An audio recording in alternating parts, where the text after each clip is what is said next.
Coming up on this Thursday morning broadcast, drug prevention. Iowa City takes focus on opioid abuse. And later, we take a look as the farmers market wraps up for the year. We have your first Courtside Show of the season. We will also let you in on our thoughts on Iowa's starting lineup. It seems like winter has arrived in Iowa City. Find out more in weather. All that and more coming up. Don't go anywhere. Daily Iowan TV starts now.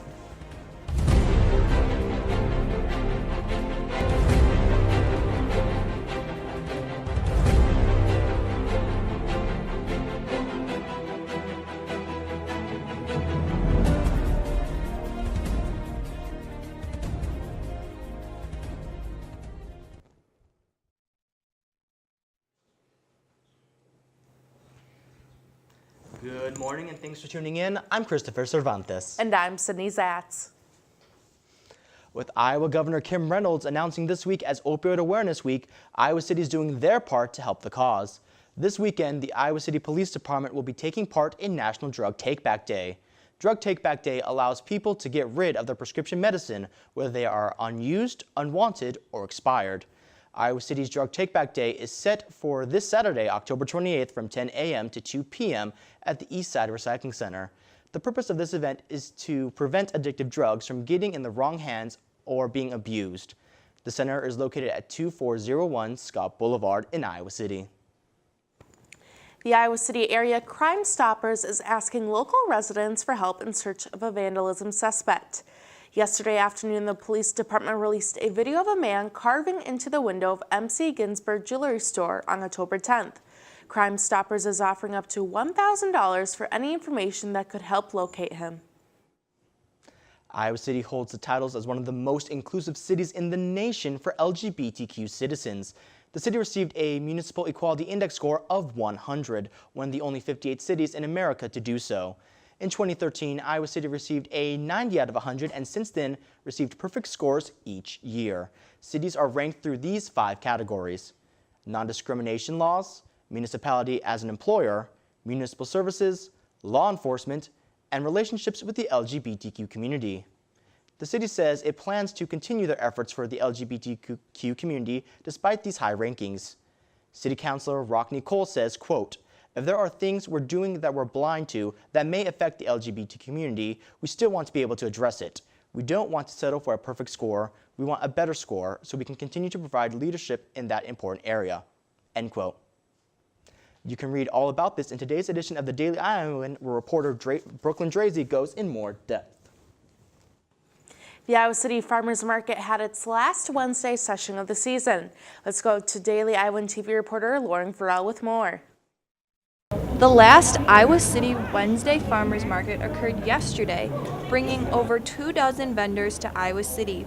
Starting at 5 p.m., vendors began to sell their products. Vendors of produce, baked goods, sometimes crafts, will begin selling their wares to the eager, hungry customers of Iowa City and greater environs.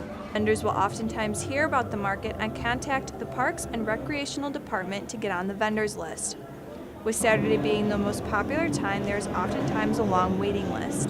But if you want to be on the Wednesday market when we open up again next May, there probably would be no problem in getting you a slot. This year, the farmers market had vendors bringing in everything from fruits and vegetables, honey, clothing, to tea. This is Wild Culture Kombucha. Kombucha is a fermented tea. We start with a blend of 4 teas. We have a continual batch that is constantly fermenting, and then we add our own juices. So any of the flavors you see, we juice everything ourselves and add it directly to that. Vendors not only come to create personal profit, but come to support their charities. And I'm the Director of Youth and Young Adult Programs at First United Methodist Church. And we have a new worship service that we're doing, and to support our worship service, we're selling homemade bread. And tonight I have an oatmeal wheat and a country white, and then I have some chocolate chip cookies that I made.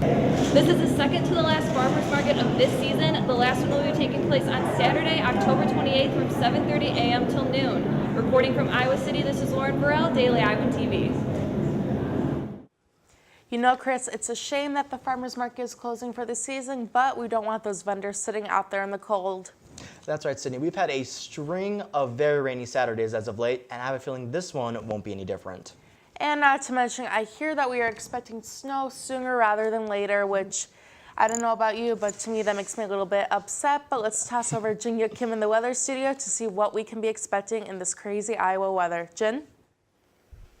That's right, guys. It is getting cold quickly, so I've taken all of my winter jackets and clothes out of the closet to prepare for winter. Today we are seeing warm weather compared to coming days. We have high temperatures of 67 degrees with cloudy skies. At night, temperatures will drop down to 45 degrees. Tomorrow morning, we will have mostly cloudy skies with 34 degrees. Now let's take a look at our extended forecast.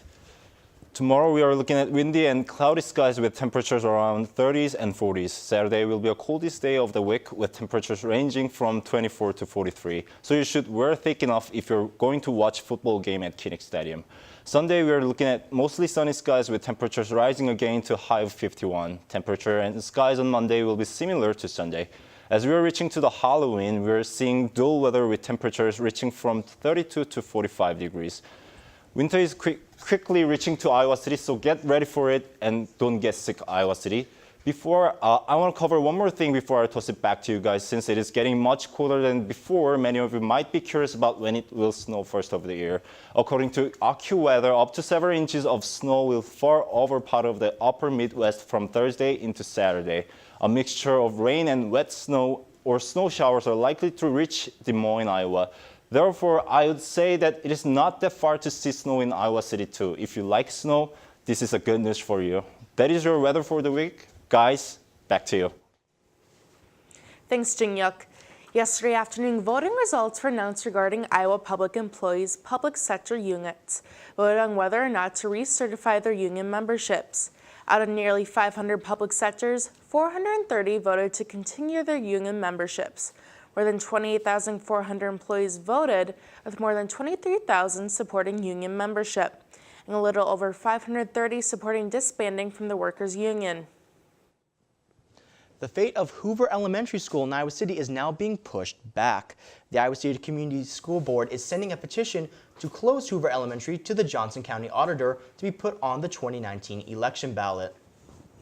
The next regular election will take place in November 2019, where Iowa City residents can vote on whether Hoover will stay afloat.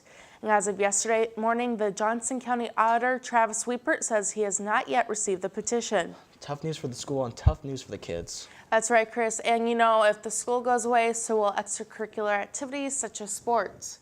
And speaking of sports, I hear that Iowa basketball is starting up pretty soon, and I'm pretty excited. I'm a big fan of our basketball team here. Oh, me too, Sydney. But let's toss it over to Mary-Kate Harrion and Zach Mackey in the Carver Hawkeye Arena, to get more information. Thanks, guys. Welcome into our very first Courtside Show of the year. He's Zach Mackey. I'm Mary-Kate Harrion. We will be here with you guys throughout the entire men's basketball season to break down each of the Hawkeyes matchups, starting with tomorrow night as they take on William Jewell College. Well, it's finally back. Basketball season's here. They're going to be taking on Division II William Jewell College out of the Missouri area, that northern part of Missouri. And the first chance for everyone to get to see what Coach Fran McCaffrey's got this year. It's going to be a deep team. Yeah, it is. Well, last season, I'd say not the best season for the Hawks. Still over 500 though, 19-15, did not make it to the NCAA tournament, but did make it to the NIT, which was kind of like the consolation bracket. But to be fair, they were an extremely, extremely young team. Yeah, one of the youngest teams in the country that's going to be returning over 80% of its rebounding, 50% of its point scoring.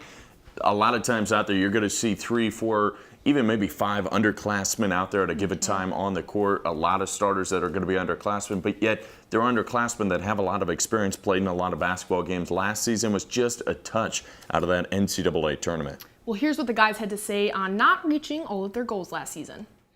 Yeah, you know, we're honored to be in the NIT. It's a great tournament, but we want to be in the NCAA tournament. That's what we think we're capable of, and that's what we're working towards this year. I mean, we're not satisfied at all with how last season ended, the tournament that we were playing in. We knew that we should have been able to been a part of the NCAA tournament, and we had 3 more years to grow together. And I guess this season is one where we really want to take that next step and get this program turning in the right direction.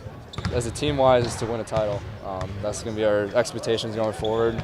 And we're looking at each other and realizing we have a lot of guys that know we want to get there and have that same exact goal. So I think that's a stepping stone for any team that wants to win a title. They all have to have that same agreement that we can do this. And that's going to start on the defensive end, and I think we've really bought into that this year so far. All right, well, let's take a look at their roster.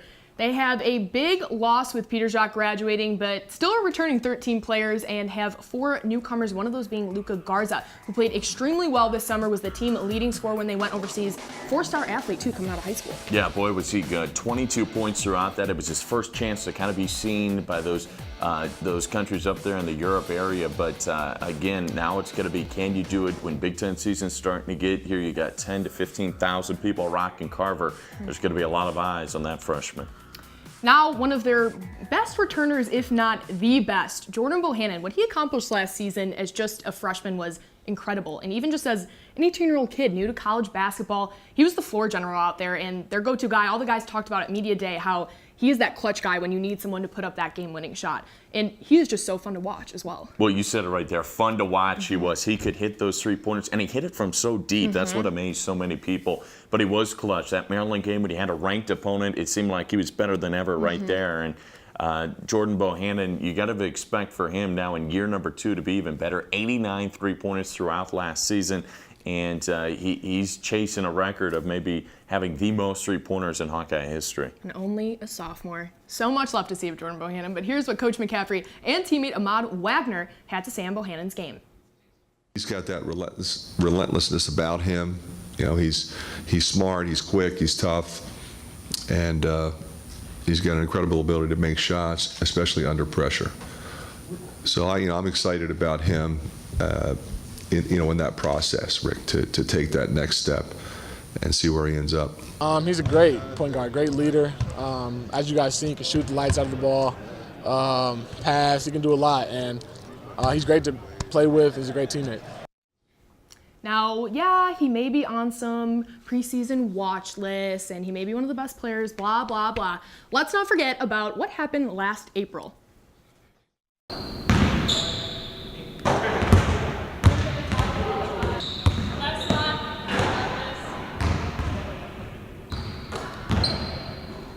So he may have beat me total, but I beat him in one spot, so it's kind of embarrassing for him. Basically, I'm unreal, Coach McCaffrey. If you're watching, I will be ready to play whenever you need me. Have you seen anyone better than what you just saw? The clip you just showed, you didn't hit as many three-pointers as he did. But he beat me by 6, and he come on, I've been off for a while, but Bohannon wins it. I did practice for a very long time before that, but I mean, it showed. I looked great. But I've already given my starting lineup, but let me refresh everyone's memories a little bit here. At the 1, I have Jordan Bohannon. At the 2, Isaiah Moss. At the 3, Nicholas Baer, who just deserves that spot. He was the 6th man of the year last year, and I think he deserves to be that starting guy. At the 4, Cordell Pemsel lost 20 pounds, looks good, feels good. At the 5, Tyler Cook, obviously. Zach, what are you thinking? Mine's a little bit different. It's going to be Jordan Bohannon, Isaiah Moss the same, Nicholas Baer. You're also going to have Tyler Cook in there, but I'm going to put in the freshman Luke Garza. He averaged 22 points a game. You don't want him in there. 22 points a game, you can't go without him. I'm probably right because I always am. I think a win for Iowa, but tune in on Friday night. 7:05 is tip-off.